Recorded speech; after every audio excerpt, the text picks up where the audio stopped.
Welcome back to Man Down Sports. As you can see from the thumbnail, Shannon Sharpe kind of blasted LeBron James on ESPN this morning, based on his post game comments about the officiating and the replay and all that stuff. After they lost to the Nuggets last night, after they blew a 20-point lead. So we go discuss that, but we're gonna break down the game and what I saw as well. So we'll do the recap of the game. We'll do a recap of the Knicks game as well. And then finish up with something that Carmelo said that was real interesting. I wanna get into, and then I open the phone lines up. Each segment, I only probably take 2 calls this time because I'm on a time crunch right now. So as you can see, I'm way before my normal time. My normal time is usually not for another 2.5 hours, so I'm a little bit early because I gotta run and do some stuff later on today, man. So everybody let me know who in the comment section, man. We are live, man. So I know y'all seen my post on Monday morning. It wasn't live, there was a pre-recorded. So this one's live. So y'all can go ahead and call in on this show. Who in the comment section? Let me see who in here. And I want to make sure I got my moderators in here as well. But we can go ahead and get started. As always, this episode is brought to you by Underdog Fantasy. Underdog Fantasy is the best place to play fantasy sports. I want to tell you about the easiest way to get in on some NBA action with Underdog Fantasy and their pick'em game. Just find your favorite player, or any player for that matter, pick higher or lower on that player's stats, and you can win up to 20 times your money in one night. Pick between 2 or 5 players to fill your pick'em entry. Get every pick right, and you can net yourself some serious cash. Use the promo code ManDownSports, and you can get your deposit doubled up to $100. You got to check on the map to make sure your state is eligible to play Underdog Fantasy. But as soon as you do, and if your state is, go ahead and download Underdog Fantasy's app. Use the promo code ManDownSports, and you can, like I said, you can get that $100 match on your first deposit. And I would want to thank Underdog Fantasy for sponsoring Man Down Sports. All right, I see Jeffrey Guy out in here, one of my moderators. Unpopular Truth, what's up, man? Salute Reg Dog TV. Appreciate y'all for being in here, man. Share the feed as well. Let's get some more people in here. Make sure you hit that like button on your way in. If you're not subscribed to us, go ahead and subscribe to us right now. This is a dope channel that we're a part of. If you like Facebook groups, you can go find us on Facebook as well, under the name Man Down. So what's up, Aaron G? South Cat. Oh yeah. I'm from North Cat, so y'all already know what it is. David Sluggy Sports Aiden. What up? What's going on, fellas, man? So let's go ahead and get started, man. I want to get into what Shannon Sharpe said first, and and his response to what the post-game conference was for Anthony Davis and LeBron James. There wasn't much of a post-game with Anthony Davis, as you'll hear. But I want to get into what Shannon said, but then I want to get into the game itself. I'll open it up for phone calls, and then we get into the next segment as well. But this is what Shannon Sharpe said in response. Well, the first thing you're going to hear is Anthony Davis and LeBron James post-game conference on what their thoughts was, and then you're going to hear Shannon Sharpe speak. Take us through that last play and just what happened and what unfolded. And what was, I don't know if you were screened or what happened on that last play. Jamal Murray made a shot. Yeah, of course it's a heartbreaking game. You don't never want to lose in that fashion. I don't understand what's going on in the replay center, to be honest. I said it. I think I said it this year or last year, whatever. D'Lo clearly gets hit in the face on the drive. What the do we have a replay center if this is going to go? It doesn't make sense to me. It makes no sense to me. It bothers me. I'm sorry I didn't answer your question, but that is like. And then I just saw what happened with the Sixers Knicks game too. What are we doing? All right. AD livid, LeBron livid. Shannon, what do you think was the biggest reason for the Lakers game to collapse? But I'm not going to let y'all have a 20-point lead and then blame the officials that you guys lost. Anthony Davis scored 0 points over the last 19 minutes of the game. In the final 22 minutes of this ball game, they shot 36%, made 12 shots. They had 6 turnovers, 4 assists. That's what cost you the game. Come on, man. In the second half of the ball game, Legs, I know you and Stephen, I don't know if you were home at the time, but what they did is that they saw Yoke had no answer. They switched Aaron Gordon onto Anthony Davis. They put KCP on LeBron. And LeBron hovering around, you know, he got the ball, he gonna possess the screen, get the ball, give it to the hand, and he had that dilly-dallying around, backing him down, shot at bull jive after bull jive, turnover after turnover. No, that's what cost you guys the game. When you had a 20-point lead early in the third quarter, that's when you needed to step on their necks. Come fourth quarter, the guys are, hey, Mike Malone, take everybody out of the game, say, hey, we done lost this. Let's get ready for game 3. Nah, this was on you, Lakers. Anthony Davis cannot. AD had one shot in the fourth quarter. He scored 0 points over the last 19 minutes of the ball game. Rui, I don't know, maybe he talked to Michael Porter Jr. brother, because I think he took the under on the 10 points that the betting sites had him. I'm saying that tongue in cheek, but I'm saying, bro, how you miss that many easy layups? How you have 3 points? Stephen A., I told you yesterday, I said D-Lo going to have at least 5 threes. I say AD will do what he did. LeBron will do what he did. I'm picking the Lakers to win this game for the simple fact, D-Lo. I hate saying this, and they're going to give you all this culture speak like, hey, we just got to come out and play. When your 2 big guns are firing pretty much all night, and you get D-Lo to give you what he gave you, and you lose the game, there's nothing more demoralizing than that, because we can't play any better from our 2 big guns, and then we give you D-Lo, set a Lakers playoff record with threes in a game, made threes. Nah, that's on you, Lakers. Give the Nuggets credit because they hung around. Michael Porter Jr. made big shot after big shot. We know what Yoke is. Jamal Murray, playoff Jamal Murray. Hey, Paul George, get that man that name. Playoff Jamal. That's his name. Because no matter how bad he's playing, he had 6 points going into the fourth quarter. He ended with 20. That's all you need to know. Okay, he made a lot of good points. A whole lot of good points. I'm not gonna get into the game itself yet.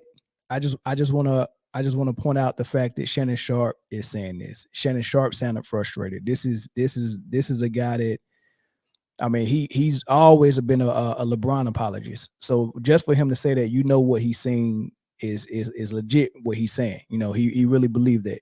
So I think that was significant for him to point all that stuff out and not even accept the fact that LeBron is bringing up the officiating at this time. Like, Anthony Davis got frustrated. I don't know what he was frustrated about, but he didn't tell us what he was frustrated about. He just dropped the mic and left. So that's one thing. So we know the Lakers locker room is frustrating. We know the Lakers stars are frustrated. But when it gets to LeBron and they ask him about the game, he answered the question short, but then he started talking continuously about the replay. And the call that he was talking about was a drive to the basket by D-Lo. He got the shot off. The ball is out of his hand. It got contested by MPJ. And on the follow-through, after the ball was already gone, he hit him in the face. Obviously, he hit him in the face. What the referee's explanation was that it was after the shot was released. It's not the same thing as like a 3-point shot or a jump shot when when a jump shooter jumps and you got to give him a place to land. That was for player safety. So they was calling that fouls, and I think it's even a technical foul now. You don't have that same liberty when you're going into the paint or you in the post. So when you get rid of that ball on a layup, you know what they're saying is the ball is gone. Whatever he did after the ball left your hands didn't affect your shot. We're not going to call it a foul, especially not in the playoffs. We're going to let that go. Now, honestly, if I think that the call should have stand it because they called the foul at first, and then they went and overturned it because they replayed it.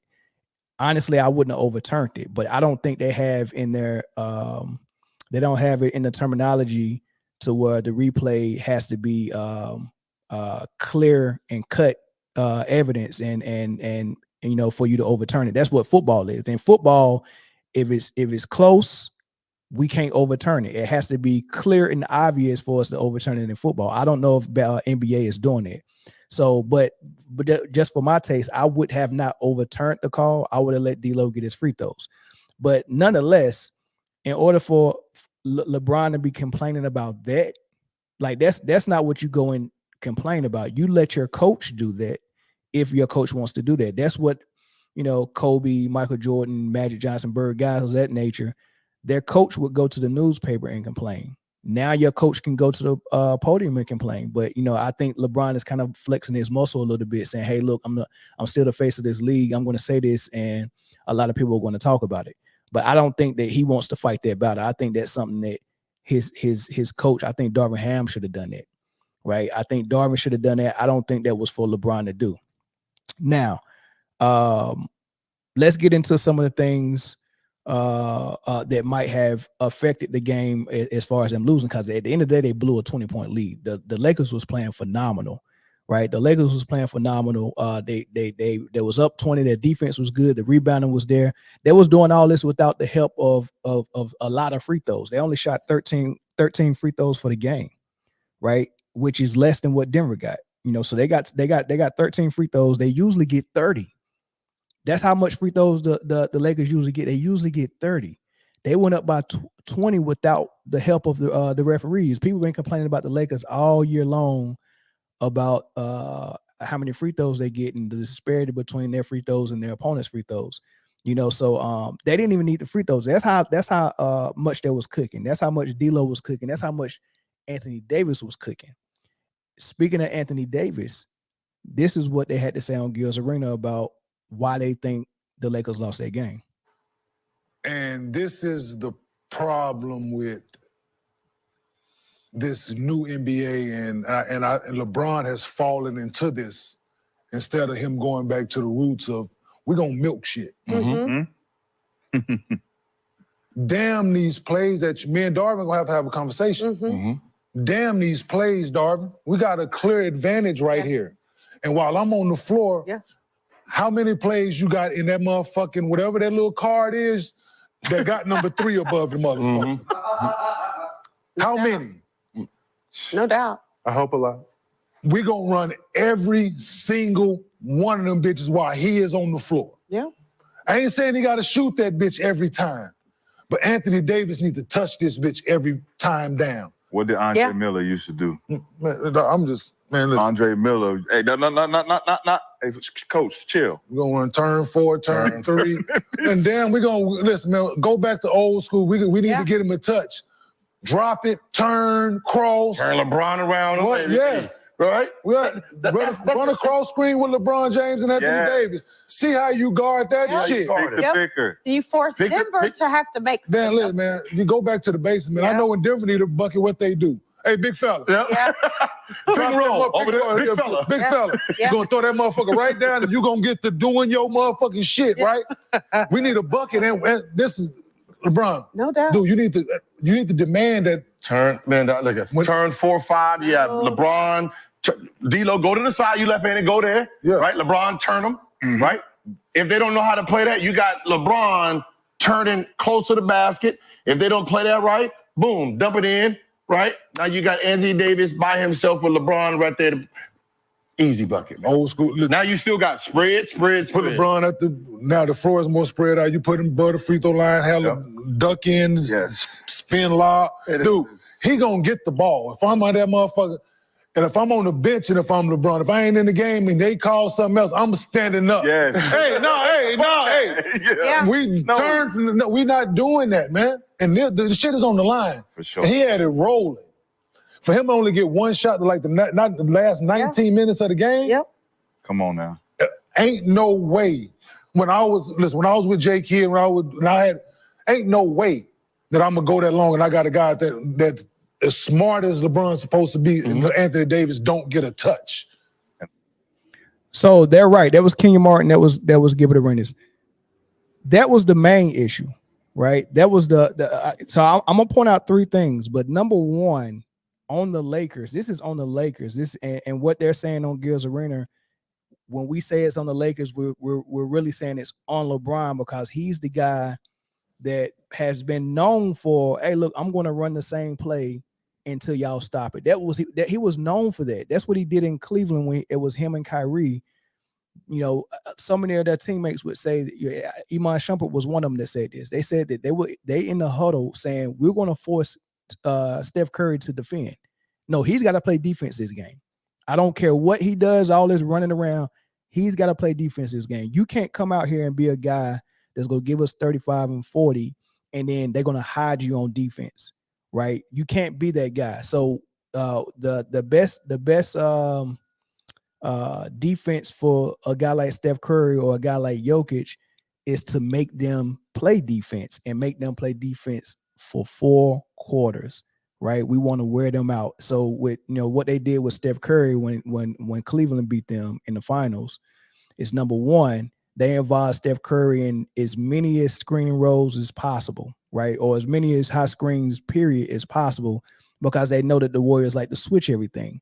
So now we're getting a switch with Steph Curry. He's getting bumped on that screen, right? And then he's got to defend either LeBron or Kyrie all game long. And don't nobody want them problems. Neither one of them dudes. I mean, he was giving 40, right? So this is what you got to think about all game long. Oh my God, I'm about to get bumped in this screen. I got to switch it, and I'm gonna end up switching on LeBron or Kyrie. And if I switch on LeBron, the double has to come, right? And now we're in our offense. If I switch on Kyrie, I can't guard Kyrie. It's gonna be a bucket, and he go dance on me. He go, hey, can I have this dance? He go take me to the party, and then we going straight to the cup, right? That's what Kyrie was doing to Steph Curry all series long. So that's what he's thinking about. Man, I'm hurting my team because I can't stop nobody. I'm hurting my team. On top of the fact, now you exhausted, right? Then on offense, every screen he tried to run through off the ball, they hitting him and bumping him, bam, bam, bam. They roughing him up, right? Looks very similar to what the Kings did to Steph Curry in that play-in game.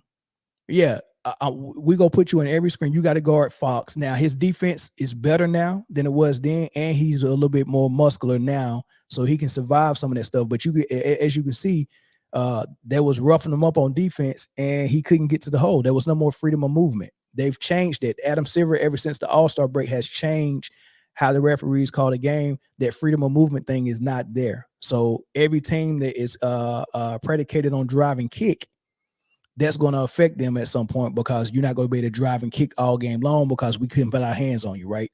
So back to the Lakers and Jokic and Anthony Davis. Jokic had no answer for Anthony Davis. Anthony Davis was cooking him. I think he only missed one shot all the way to halftime, and he had 24 points and only missed one shot, right? Now, what Anthony Davis wasn't getting is a ton of free throws. He was getting a ton of fouls. He ended up with 5 fouls. So it's weird to me how Jokic couldn't guard Anthony Davis, and I seen the physical play, but Anthony Davis was the only one racking up fouls, while Jokic ended up with only 2 fouls for the whole game. 1 foul in the first half, 1 foul in the second half. And I seen way more than that, him fouling Anthony Davis, but Anthony Davis was making the shots. These was the fouls he was doing on him in game 1 that he was missing shots on. He just happened to make them this time, so it didn't look as bad, but he bumped him almost every time he went up for a shot with his chest, right? I got to show you. I do another video on that showing you how Jokic does that. It's very subtle, and it's very I guess it's a nice trick. It's almost like on offense hooking someone, where you do it towards part of your natural motion and your natural movement, and they allow that because it's not egregious and it's not very obvious.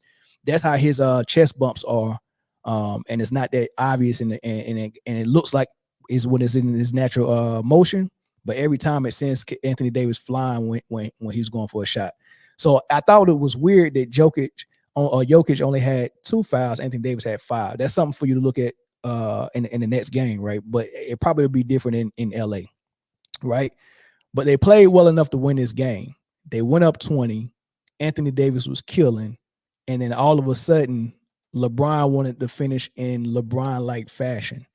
So instead of him doing a smart thing like he normally does and says, no, we're going to make Jokic continue to guard Anthony Davis and figure out how we want to go at Jokic. I mean, because Denver switched Jokic off and had Aaron Gordon on Anthony Davis, but that's barbecue chicken as well.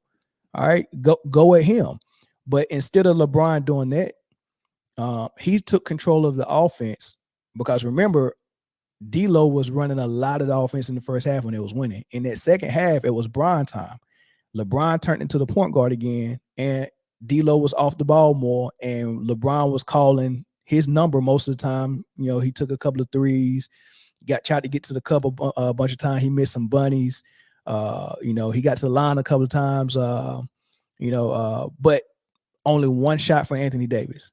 That's where they lost the game. One shot for Anthony Davis, the guy who was killing the whole game, and he still ended up with 32 points. He only took 19 shots. He only took one shot in the last 19 minutes of the game. That's a quarter and a half. One shot for the guy who gave you a 20-point lead. Why? Because LeBron wanted to go to Bron ball, play point forward. If it would have worked, it would have been fine. They still blew a 20-point lead, but God, man, you blew a 20-point lead and lost. And the best player on the floor only touched the ball minimal amount of times and only took one shot in the last 19 minutes while this lead is dying down. At no point somebody said, call a play for Anthony Davis right now. At least get him to the line. At no point nobody said that. They just jacked up threes and jacked up threes and jacked up threes. And I just don't understand that, man. But those are my thoughts on it. I mentioned Anthony Davis. They went away from him. I mentioned the foul disparity. I just don't understand how Jokic can play so many minutes without getting more than 2 fouls so often, and he fouls so often, right? I don't understand how that keeps happening. And the other thing is Jokic was gassed in the first half trying to defend Anthony Davis. He was gassed, so getting him tired, that chess match that used to be there in the 90s where, all right, we got this guy that's great. We want him to defend. We want to get him in foul trouble. And we want him to be tired. And it helps you out in the fourth quarter. And I think the Lakers just missed the opportunity. They seen this dude gas. They seen him pulling on his shorts, bent over on his knees. No Diddy. They seen him gasping for air, all that stuff, man. They seen that he couldn't guard AD. Like, that's where you really wanted to go. And they really missed the opportunity with it, man. And that's my thoughts on it. I'm gonna open the phone lines up so y'all can tell me what y'all think. Thanks for the super chat, Garland Watkins, $5 super chat. LeBron being selfish is the reason they lost. He's supposed to be Mr. High basketball IQ, but stop feeding AD. He wanted his fingerprints on the win. 100%. Yep. And that sums up what I was trying to say. You said it really good. He wanted his fingerprints on the game. He wanted to finish in LeBron-like fashion. He wanted to shine for whatever happened. I mean, it's almost like LeBron can hear the headlines in his head when it does. I mean, LeBron did something that was so funny to me, where he reached in on the ball. Oh shoot. He reached in on the ball, and I guess he jammed his thumb.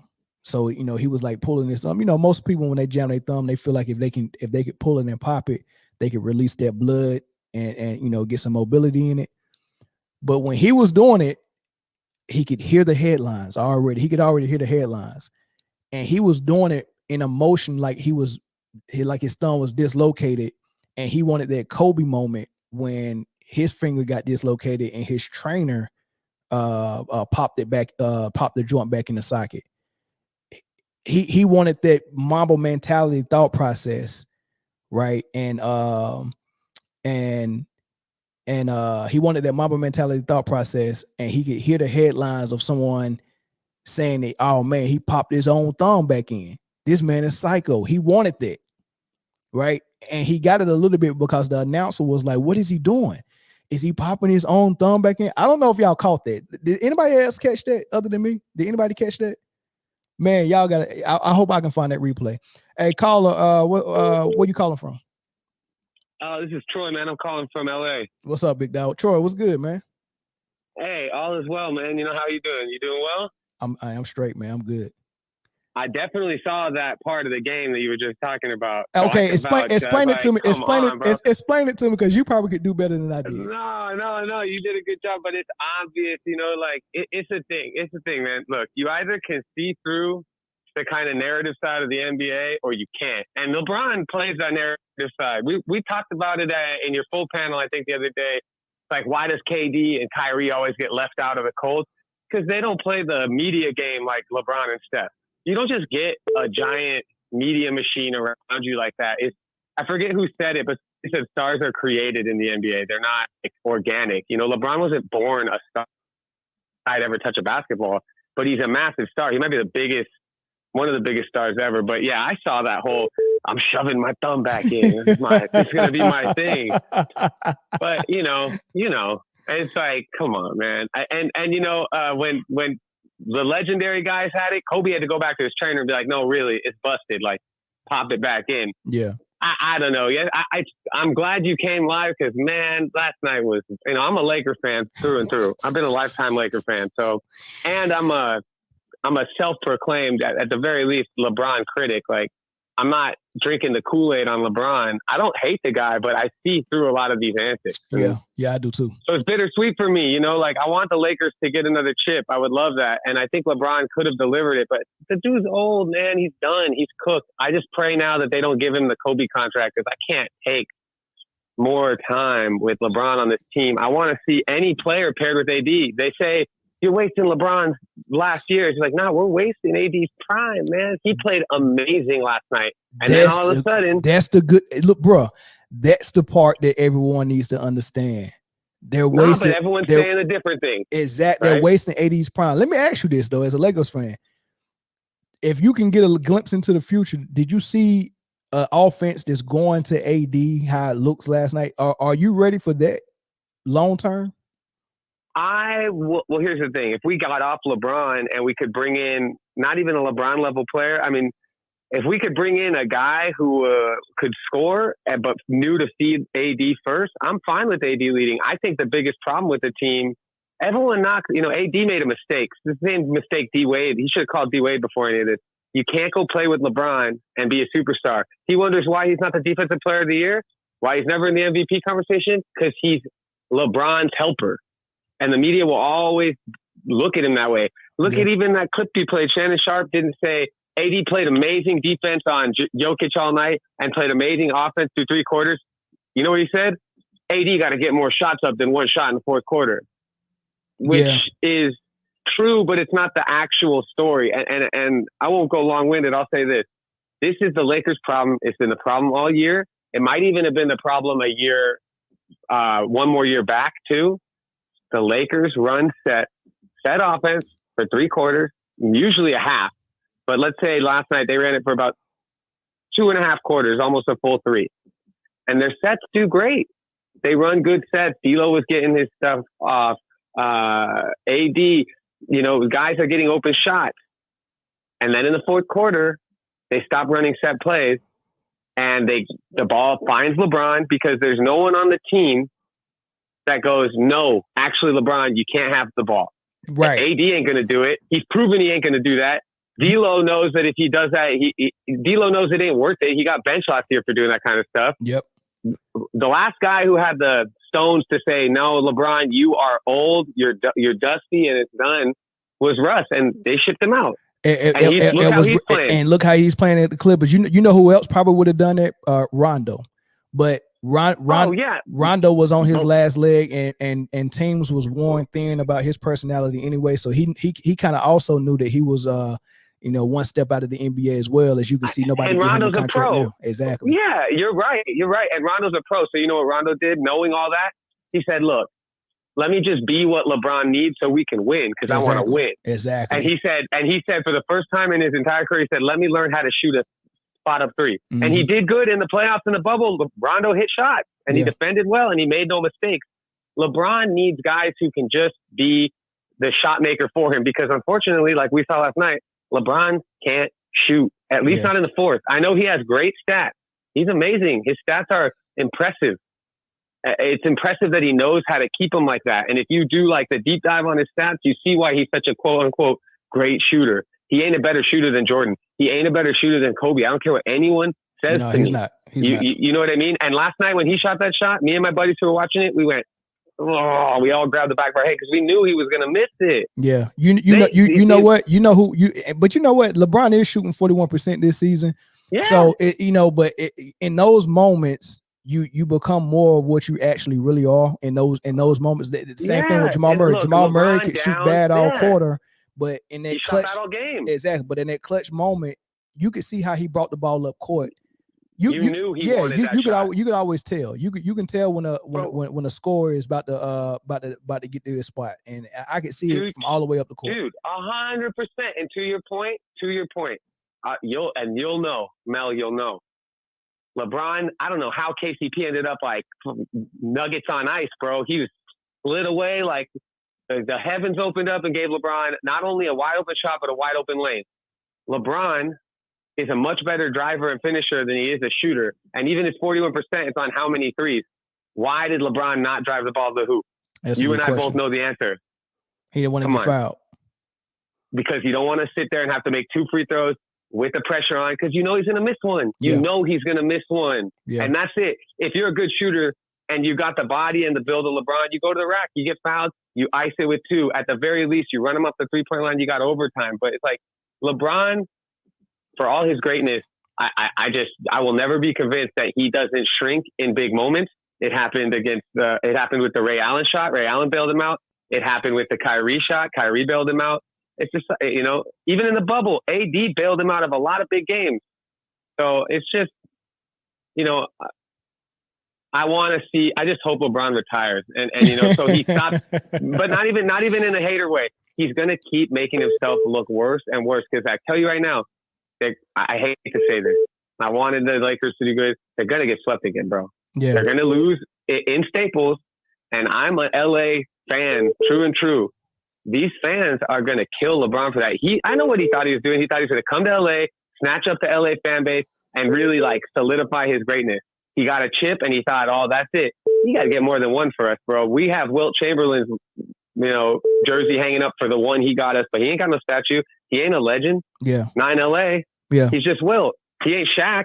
You know what I mean? And it's like, LeBron is going to get swept again. And I don't know. They won't get swept. They won't get swept. They go. I mean, they had that game last night. So they're not going to get swept. But I'm gonna take. Going to hit 7. I don't know, man. I don't know. Something's going to happen. Something. They're going to get at least one in LA. 100%. I'm gonna hit the prayer. I'm gonna hit my prayers hard so we can get some wins. All right, bro. I'm gonna take this next phone call though, man. Thanks for the call. Hey, all right, man. Blessings. All right. Yep. Have a good day. Yep. Bye. All right, caller from South Carolina. What's up? What's going on, man? This is Aaron G, man. What's up? Okay. Okay. You here to talk? You here to talk about Steph, man? Nah, I'm just messing with you. You know how we do, man. I just be messing with you, man. But about the game last night. Who do you think? And I made the comment when Kenya Martin was like Darvin Ham. You know what I'm saying? He made it sound like Darvin Ham was the one that changed the plays up, but I'm like, is it Darvin Ham or is it LeBron? When it was working, they was playing through AD. Like, who makes that call to go away from that? It's going to be either your coach or your point guard, right? So is LeBron in that moment? Is LeBron the point guard? Yes. Is LeBron the one who's instructing traffic? Exactly. So that call should have came from LeBron, and your coach supposed to trust your point guard to make those calls. And even if he don't, or not saying that he don't trust him, but even if the coach want a specific thing called, when you're a strong-minded point guard that's supposed to be an extension of your coach on the floor, like CP3, like J Kidd, like John Stockton, you can change that. You can make that call. It's like a quarterback calling the audible. The play comes in the headset, and he gets up to the line of scrimmage and he looks and he sees a certain defense and he checks out of it. All right, man. They got 8 in the box. We got a run play design. I'm about to check out of that and I'm going to my hot route. You get what I'm saying? Like, that's what you're supposed to do as a point guard. You're supposed to know a couple of things. You got to know what a mismatch is at. You gotta know when it's your turn to go get your point, and you gotta know who the hot hand is.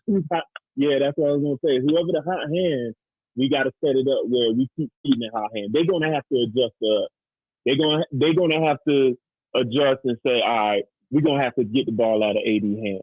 We're gonna have to start doubling. Okay, cool. Now we can audible how we see fit. But I'm watching the game and I'm like, my coach probably would have damn ran out on the court and punched all of it. Like, what are y'all doing? Yeah.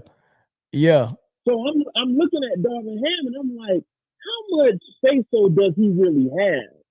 Because there's no way you're up by 20. Your star player is killing the Nuggets, and then you go away from that. Like, I just don't. I'm looking at him like, damn, Darvin Ham, is he in a is his back against the wall that much to where he can't look at LeBron? No, I don't. What are you? I don't think it is. I think he's coaching them. I don't think he's just there like a sitting duck. And no, I don't think it's that. I think he's really coaching. I just think at that moment, when you got star players or you got superstar players or somebody on LeBron's couch, at that moment you gotta let them have a little something too.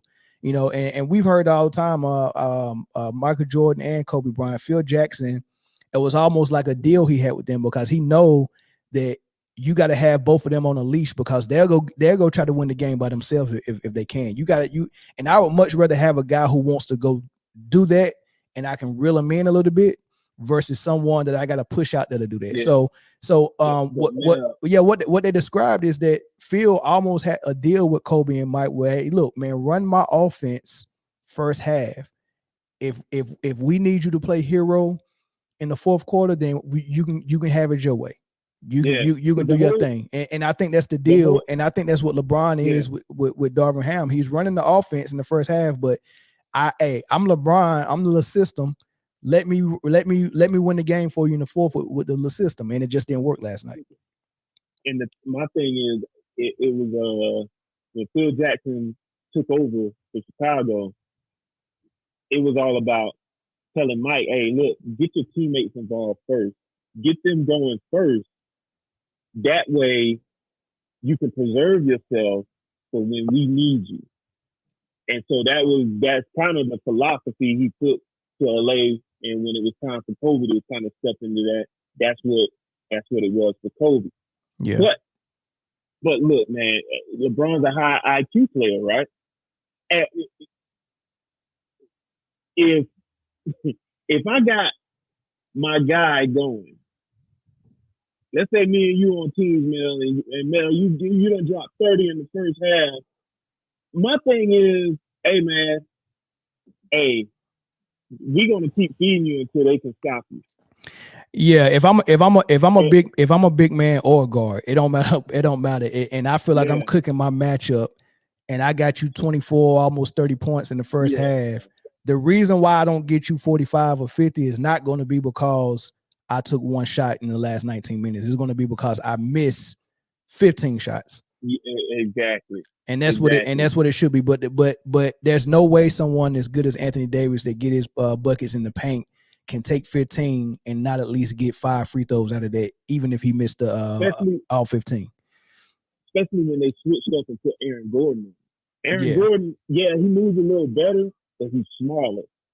And so I could have seen AD like, oh, okay, back to the basket now. Because AD can play outside and he can play inside depending on his matchup. Correct. You know what I'm saying? And one more thing too, I'm gonna tell you what's killing LA and what kills a lot of teams. That high pick and roll that Jamal Murray and Jokic run. If I have a team, I'm setting my point guards down and I'm telling them, watch Jamal Murray. Jamal Murray doesn't pick up his dribble. Where you see a lot of point guards on that high pick and roll, sometimes they'll pick up their dribble because it's embedded in them to pass off of that pick and roll, whether it's to draw the team, draw more players to clamp down on you to kick it out, or hit your rolling big man if you got that team to roll.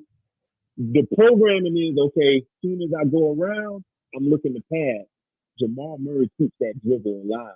Yeah. And if he got a step on you, if he got that angle, if you know he gives that little fake, like he's going up for the shot, and then he goes in for the little floater.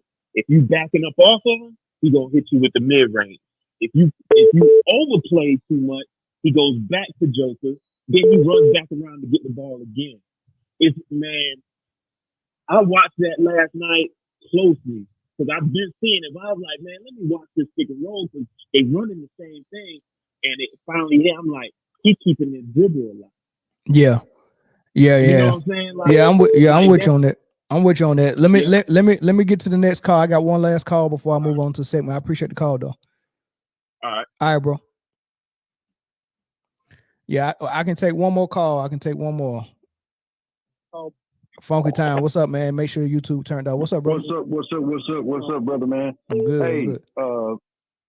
Hey, I want to give props to the first caller though. Straight up, that was my man was on. He was on it. He was hitting all the right notes, and he was, as a Laker fan, was explaining their predicament. If they stay with their old boy, it's gonna be that problem. Yeah. But last night they gave that game away because, well, the biggest issue that they're facing is that altitude. Because that's the only reason why they didn't really blow out the Nuggets. Jamal Murray, he didn't seem like he was there. You know what I'm saying? Like he was off. Like he shot himself, he got back into it and everything, but he was off. And for some reason Joker he had Hachimura on him, and he's keeping him up in the high post instead of bringing him down. I mean, he would work him down, but he was making sort of some off-balance shots and stuff. He should have just been dusting him down there. But that altitude, they got on there. That's why LeBron took over the ball, because he couldn't keep up with that pace. He wanted to control the pace. Yeah. I mean, it makes sense. It makes sense, but you can do that, especially when you got a big man that plays in the post. That would have been perfect. But see, that's the thing about big dudes. Big dudes get winded, and when you got less oxygen, and you got this dude running, and he ain't getting the ball. I get it, but you can control the pace and go down low to your big man. I mean, no, that's what we're saying the same thing. But what I'm saying, when you don't do that, and this dude is running back and forth, and he's just like I said, he's an all-star Captain America in the first half, and then he's still running. He's trying to give you some defense, but you're not feeding the big man. Yeah, you got. It's that point guard 1-on-1. You got to keep a big man interested. Like it's human nature. You ain't gonna keep giving the same effort, and you're not getting any kind of recognition or reward. It's just not gonna happen.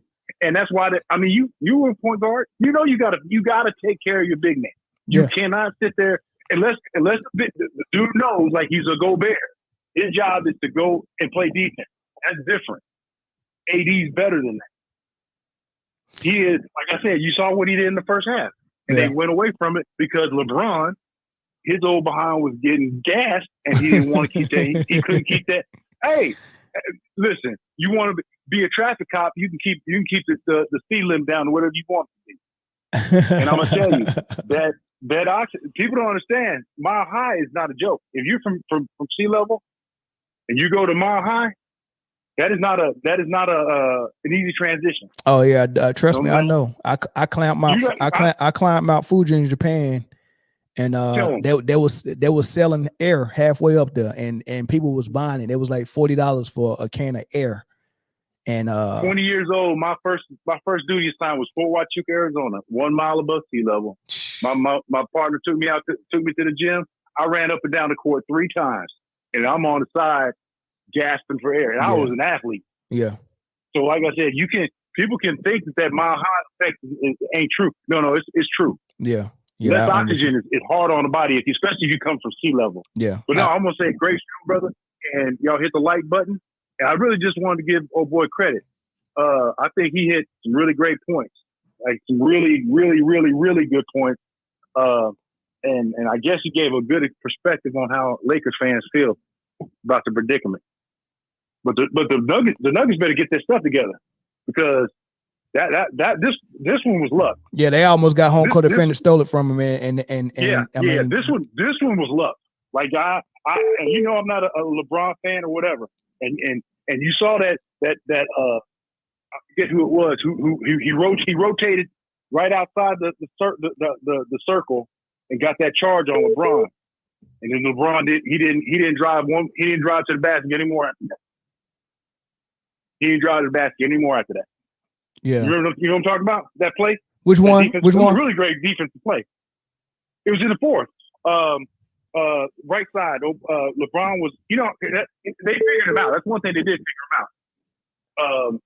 It was two defenders down there, and they tried to screen him off, but he slid over to the left side of his player, and LeBron charged him. They called the charge. Oh, okay. And like I said, but they did what they had to do to win, I guess, but they didn't look right. They looked like they had a mini vacation. Yeah. From the end of the season, and they need to get this stuff together because they're gonna try to do it. But I think because of LeBron, for the most part, they shot their load at the beginning, and they got gassed. And I think that's really kind of if you really look at it, it's kind of their modus operandi, and it's almost like Denver's playing with them. Like, it wasn't that. They 10 in a row. No, 10 in a row. No, I can't say that. I can't say that Funky Town. That's no. That's not this bad though. 20. They didn't want to do the 20, but I'm just saying. The Lakers had them, bro. The Lakers had them. That loss is on. They blew it because they didn't go to AD down the stretch, and they should have. I'm not disagreeing. But I'm talking about in their overall thinking when it comes to them. I think they beat them 10 in a row, and they're like, they're gonna either figure a way to beat themselves, or we're gonna turn this around. I mean, I'm talking, and not just last night. I'm talking like their attitude towards them. In other words, like they're kind of little brothers in LA. Like, okay, yeah. I mean, what they want to do. I mean, you can't deny that they lost 10 straight to these dudes, man. And that's what I'm talking about. Yeah, you can't deny that, man. And but that's what the thing is when you fall into that trap, you get lazy in your head. And you're thinking, okay, in other words, you don't truly respect your enemy. You know what I'm saying? You're like, we've just been so successful against them. It's almost like they feel like, it's a blank check and write it up and we win. All right. They got to get their act together. All right. I'm gonna move to the next segment. Thanks for the call. All right, brother, you got it. All right, man. That's it for the Lakers, man. Let's hope that when they go to LA and the next time we do this live. And by the way, I'm gonna try to, especially on the weekends when they have games on the weekends, I'm gonna try to do a live that day. If I don't get a chance to do a live, then I'll probably record it later that night and post it in the morning. Right. So that's what I did Monday. I recorded late Sunday, posted Monday because I don't know who was up after the game was over. Sunday night, it was pretty late, especially on the East Coast. It was even late for the West Coast. So I just recorded it, and because I didn't think nobody was gonna show up to the live, and I'll post it in the morning. So if you see a post in the morning, early in the morning, it's probably a recording. But if during the weekday, if I can, I will try to come. If something really big happened in the game, I probably would go live after the game for the playoffs, right? So that'll be how it is. And then I don't know if I'm gonna be able to do my Tuesdays as normal at the 4:30 time. It might be the time that I went today, like around 1:30ish, 1:45. So I'm gonna be going a little bit early on Tuesday. Full pen on Friday will still be same time on Friday because I don't have no schedule conflicts on Friday with the other guys. All right, but let's get into this next topic. The Knicks and 76ers game, that also ended on the buzzer pretty much. And man, like the 76ers had that game won and blew it. And you would hate, it wouldn't be so bad if you go down 0-2 and you don't have home court advantage. You lose 2 games on the road and you were able to tie it back up going home. It wouldn't be so bad if Embiid wasn't so compromised. Like you need every win. You can't play well enough to win and have victory in the grasp of your hands, and then have someone snatch it away from you because of whatever the case may be, right? So for Embiid to be hobbling around on one leg, and you don't know how many chances you go get at having a game where he actually was, able to give you 34 points. He gave you 34, and then you waste it and don't get the win out of it. That's real tough to do, and it is real tough to watch, man. I wanted to see them win that game because they played well enough to win. And they didn't pull it out. But this is the thing. I like the way Maxey handled himself in the post game. I like the way Maxey answered the questions. I like the way he didn't give any excuses. I like the way he put it on him. I like all of that. This is how he responded. How do you just put words into that 5 to 30 seconds left and not win the game? How do you describe it when that loss is?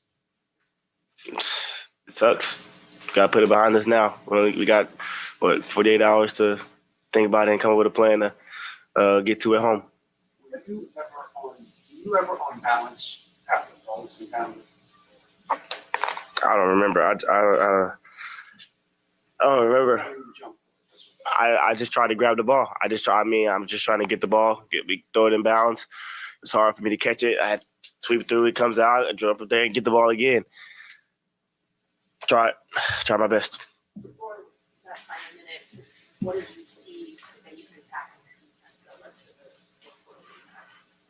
I was just trying to be aggressive. I know I didn't come out aggressive in the third, but I came out aggressive to look for other guys and pass, got in the paint, got some threes, and got Joel a couple of buckets. But in the fourth quarter, I just knew that I just felt that we needed something. We needed a spark. We needed buckets. We needed me to go out there and be aggressive, and I did that. That's what I got. Say that again. The main thing that you want to work on for the next game? I guess defensive rebounding again. So they got two offensive rebounds at the end of that game, right? So it would have been tied. You know what I'm saying? If we win the rebounding battle in that game, we win the game. So, and turnovers. Yes, sir.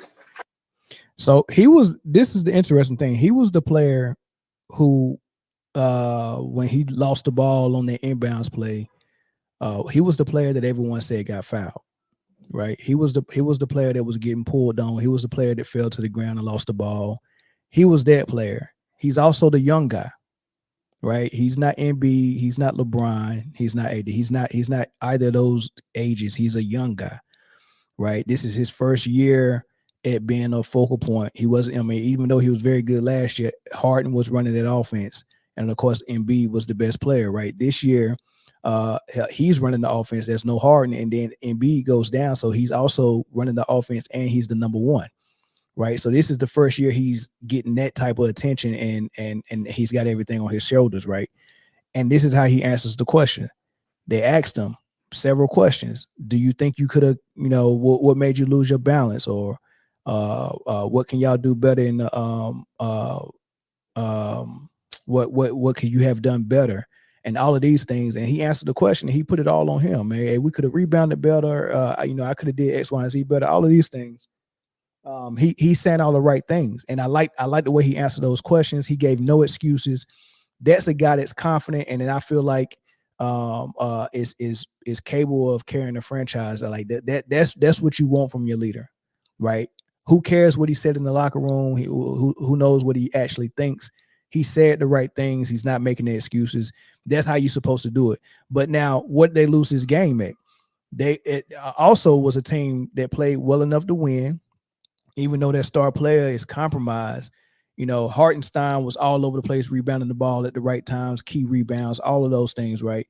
It hurt to see a player that's not anywhere near as good as Embiid go out there and it will score on Embiid, because Embiid could barely jump and can beat him to rebounds with hustle or leaping, and Embiid wasn't able to stop none of that, right? It's real hard to watch that, man. But they still was in the game late, and they had to lead, right? And they just made some plays that that was bonehead plays, and then some plays that they should have made as far as 50-50 balls. They couldn't make it. And I'm just going to say, Maxey getting that inbounds play, a couple of things should have happened, right? First and foremost, as soon as the Knicks made the shot, the 76ers should have called timeout to get the ball at half court. That's the first thing that should have happened. Nick Nurse said in his post game that he tried to call a timeout. The ref didn't see him or acted like he didn't see him. All right, so that was one thing. Then when the ball actually got inbounds, Nurse said he tried to call a timeout again, which I don't really believe. I didn't see Nick Nurse calling a timeout until Maxey was getting tied up with the ball, right? So I did see him calling for a timeout and signaling for a timeout when he got tied up, but in the referee's mind, they felt like that's when he lost the ball, and which was, is up to interpretation, man. But what I think Maxey could have done different is before he got the ball, before the inbounds came in, Maxey was double teamed. He beat the double team when he was running, and the guy behind him was pulling on his arm. And when he pulled on his arm and the ball got inbound, Maxey had two choices. I can fight through this contact that he's pulling my arm and catch that ball and wait to be fouled, or catch the ball and call timeout because I'm about to get tied up. He could have done that, or he could have done what he done, which was, I'm going to try to flop and see if I can get a foul because he's fouling me. He was pulling his arm. So when he pulled his arm, he kind of flopped. But when he flopped was at the same time when Larry inbounded the ball. So now he's flopping, and now he got to swing his arms back to try to catch the ball. And when he did that, he hit the ball in the air, and now he's chasing the ball to try to go recover it.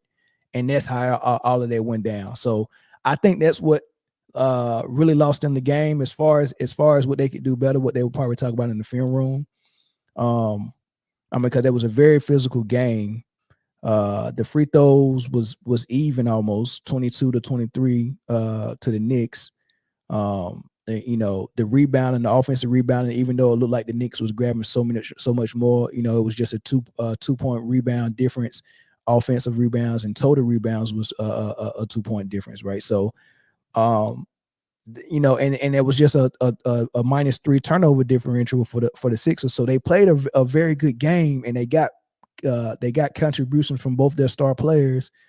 They just needed they need a role player to step up.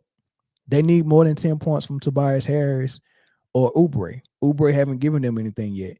And Buddy Hield, he's a shooter that they traded for. Nick Nurse got to trust him a little bit. Like he can help out. Look at how McQueen is coming in. Not McQueen, but McBride. Look, I just read a comment that said Queen James, and I'm trying to say McBride's name, and I seen Queen and said McQueen. So thank you for that, man. But McBride is a guy who hit 5-6 threes for the Knicks in game one.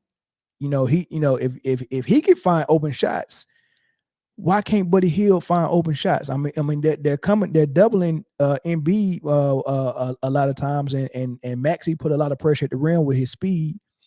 That should be an opportunity for Hield to get some open threes, man. Because I know Oubre has got chances where he had open threes. I'm looking at Tobias Harris. He took 5 threes. Larry took 5 threes. Maxey took 11 threes. So there's opportunities for them to get threes off, but Buddy Hield's only getting 2 attempts. He only got two 3-point attempts, and I don't even remember seeing him. I watched the whole game. I don't even remember seeing his 3-point attempts. Right? So it's weird. They can't find a way. They can't bring this dude off of a floppy or a screen. He's a shooter. He's a pure shooter.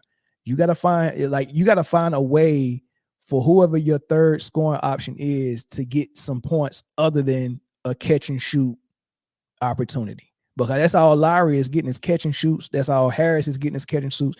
I don't see them posting Harris up, right? I don't see nobody calling no plays. What happened to the Reggie Miller, Rick Hamilton double screens for the mid-range jumper and all that stuff? Like you got to be more nuanced than high screen and roll, dribble, drive, or post up to Embiid or ISO for Embiid, right? Embiid can't save you right now. Most of his points was jump shots. Is good that he's a good jump shooter, because with his leg being the way it is, he can't give you that force in the paint like he normally would. So that's something to look out for. I think with the way this game is being officiated and how the whistle is going as far as fouls, they're not calling the contact fouls off the dribble. So they're allowing a lot of hands stuff to go on. They're allowing a lot of body. And then even when you get to the rim for the shot, they're allowing a contact on the shot as long as you don't foul, with your hands and, do that sort of thing. Right. But so all of that, fast forward, I'm running like the road runner, head chicken with my head cut off straight to the rim and just throwing my body on you and throwing a shot up and getting to the line. That junk is done. It shouldn't take 2 games for them to realize they're not calling it. And I've seen so many times on fast breaks where Maxey will get it or Larry will get it, and it's a one-on-one or a one-on-2 fast break, and they think that they're gonna run full speed and just jump into somebody and get to the free throw line, and they're not calling it. It should not take that long for them to realize that. And this is what I called for the NBA to do. I said, you got to let them play at real defense. And when you do that, you're going to see one thing. Well, not one thing. You're going to see 3 things happen. One, the games are going to be better and more exciting, which we seen 2 very exciting games last night because the defensive intensity picked up, which makes the offense provide their best stuff. I can't see your best offense if it's going against 0 defense. But when the defense is allowed to be what the defense is supposed to be, you're going to see guys step into their best part in their best game, right? But you're going to see that mostly from the stars, and it's going to be very exciting. A dunk in these playoffs is very exciting because you're not seeing many of them, right? All of that dancing, that when we watch Dallas game, we didn't see Kyrie doing no dancing. There's too much fouling involved. There's too much defense involved. You can't dance and do all this dribbling and all this stuff. You can't do all that stuff right now. You have to get right to your spots and get and get to a good shot, right? So it's not a lot of that globetrotter stuff going on in the playoffs. You got to play 90s basketball, right? And especially in this Knicks 76ers series, man, they letting everything go. It's prison ball, and I love it because defense is invited to the party. I'm tired of the NBA throwing these parties and only inviting the offense to it. The defense is involved. The defense is invited in the party. They're actually the star of the show. They're the star of the party, right? So that's great. The second thing that's going to happen when the defense is picked up like that is that you got to utilize your big guys because those are the ones who can withstand all of that punishment. Those little guards doing all that stuff. Nah, we too physical down here. Every time you come down here, we taxing you. So now you got to utilize big men again. And the third thing is you got to utilize that post now, right? Every team that don't have a guy that they can go to on the post and they're not utilizing that post and they think they just go high screen and roll themselves all the way to the finals, it's not happening. It's not gonna happen. So that's the big, and somebody mentioned Orlando. So Orlando, I've watched every game except the Orlando Cleveland game. I haven't seen game 1 or 2, so I don't know what's going on in that series. But the Orlando Magic don't have a guy that Paolo is one of those guys that he's got post game kind of like Melo had. But I don't know if they utilize it. I think it's mostly high screen and roll for them as well. Right. And it's probably showing because they can't get close to getting the game. And everyone needs a Jokic or Embiid or who else winning games right now? The Pacers. They post up Bobby Portis. Right. Not the Pacers, but the Bucks. They post up Bobby Portis, and Phoenix can post up Nurkic. They didn't. They lost, but that's an option. I like Nurkic in the post in the games like this. The only downfall to it is Nurkic is not a star, so he's not going to get star calls. So you're probably going to get away with more fouling on Nurkic than you would with Jokic. Right. So what is your other option? Post up Booker or KD. I probably would go with Booker because Booker is more likely to play through contact in the post and try to get in the paint for a shot. Kevin Durant is more likely to post up and fade away for a jump shot, which is fine. But you 7 foot, that fade away can't be your only shot every time you get the ball in the post. Sometimes you gotta give me something going to the hole. You gotta give me something. Give me an up and under.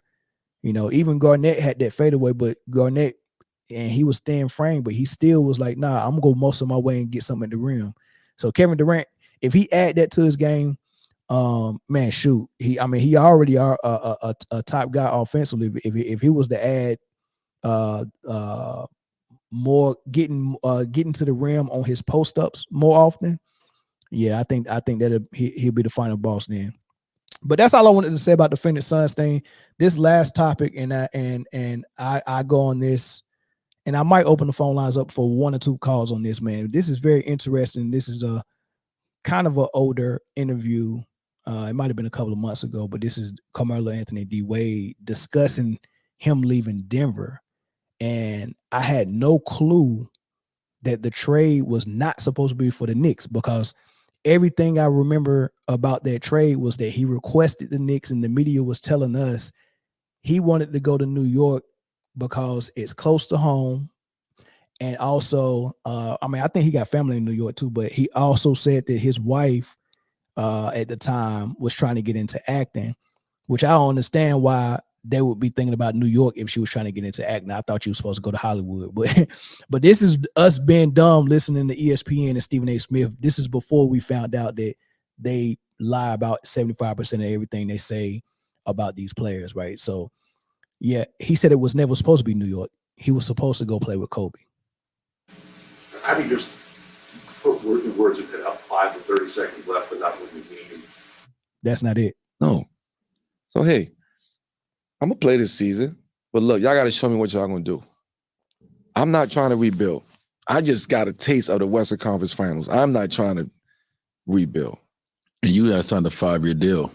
Yeah, so now I'm like, I got like a year, 2 years left. Right, in that deal. On that deal. So now like, y'all about to make me rebuild with 2 years left on my deal? Here's the play. Look, I'm not rebuilding. I'm hearing rumblings of y'all about to amnesty Chauncey, right? Y'all gonna amnesty Chauncey. Y'all gonna send JR and Nene to Chicago for somebody. They wanted Joe Kim. Bring Joe Kim, they go ship Nene out. Bro, who you about to have me over here with? You know what I'm saying? Like, who? It took me 6 years to get to this point of making to the Western Conference Finals. And now you want me to start all over again. No. So here's what we're gonna do. I don't know what y'all thing is, but I'm not trying to rebuild. I'm not saying I want to get out of here, but y'all got to show me y'all cards. And their cards was you out of there. Their cards was, no, we want you to stay. Well, you know how I go. We want you to stay. It's like, no, y'all playing with me now. I said this in June. We went to a baseball game at Oriole Stadium and had a good time, and we talked like men, and we figured it out. And like, I understand where you at, understand where you at. Let's make this happen. Here's the teams. Chicago, the deal was done with the Lakers. Me and Nene for Lamar Odom and Bynum. That deal was done. I never thought about New York.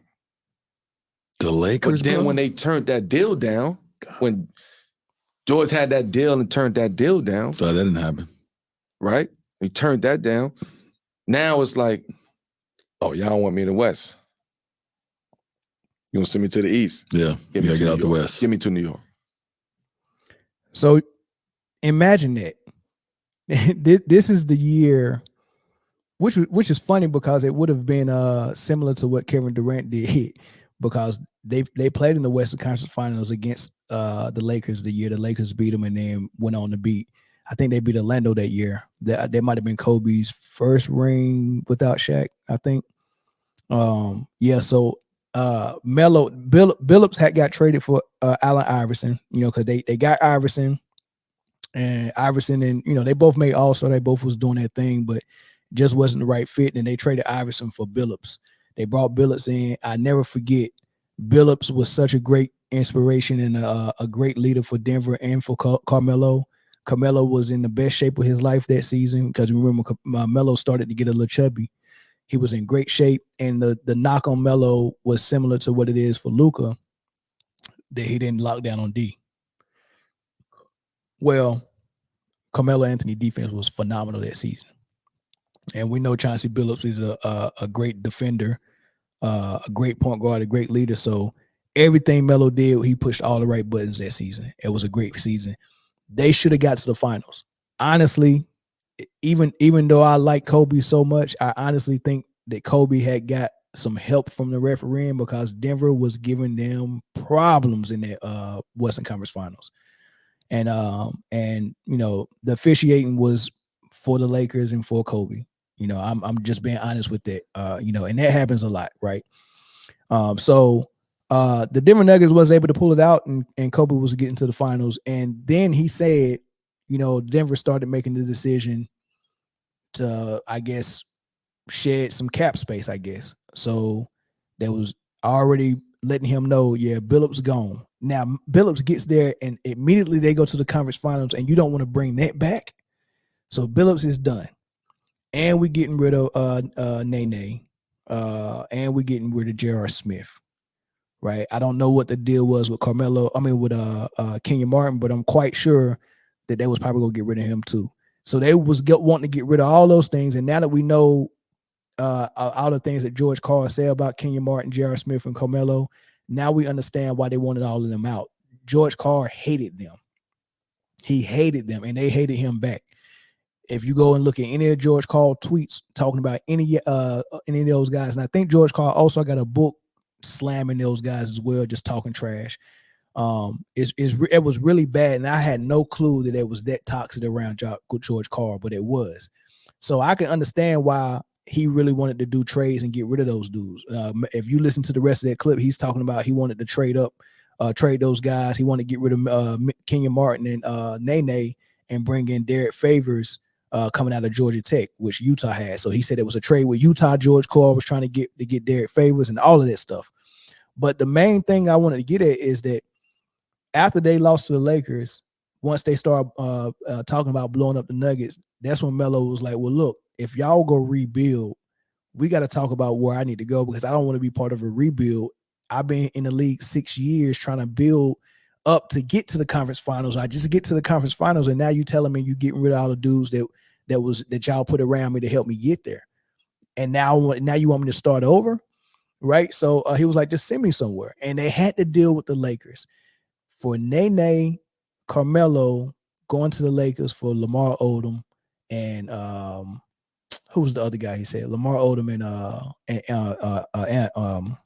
Bynum. What was Bynum's first name? Andrew Bynum. Andrew Bynum, Lamar Odom for Nene and Melo. Probably some draft picks as well, because Melo would be a big piece. So maybe Denver is probably sending some draft picks as well. Can you imagine it? Now, Denver did get a hole from New York. They got way more from New York, so I understand it. But can you imagine Melo getting teamed up with Kobe after Kobe had already got a ring? So I just want to throw that out there to say, wow. And he said George Karl is the person who pulled the plug on that trade because they didn't want Melo to be in the West. So add that to the Kobe Bryant situation where he almost got CP3, but the league pulled the plug on that. And then he almost got Kevin Garnett because Kevin Garnett wanted to team up with Kobe instead of going to Boston, and they pulled the plug on that. And now we find out that he almost got Melo. If he ever would have got someone as good as Melo or Garnett, because we've seen what he did with Pau Gasol. If he would have got Garnett or Melo, he getting 6 rings. He catching Mike on rings. And I just want to leave with y'all with that, man. That's all I wanted to say about that. Not go open the phone lines up, man. Y'all leave everything in the comment section. Let me know what y'all think about Melo and Kobe Bryant teaming up in that year and how that would have been if you think he gets 6 rings, man. I catch y'all on Full Panel Friday. Make sure you're sub to the channel if you're not already sub. Use that promo code if you want to go and make some money on Underdog Fantasy. You also can use the promo code MANDOWN at manscaped.com if you want to get products from Manscaped and get 20% off as well. So use all of that stuff that helps the channel out.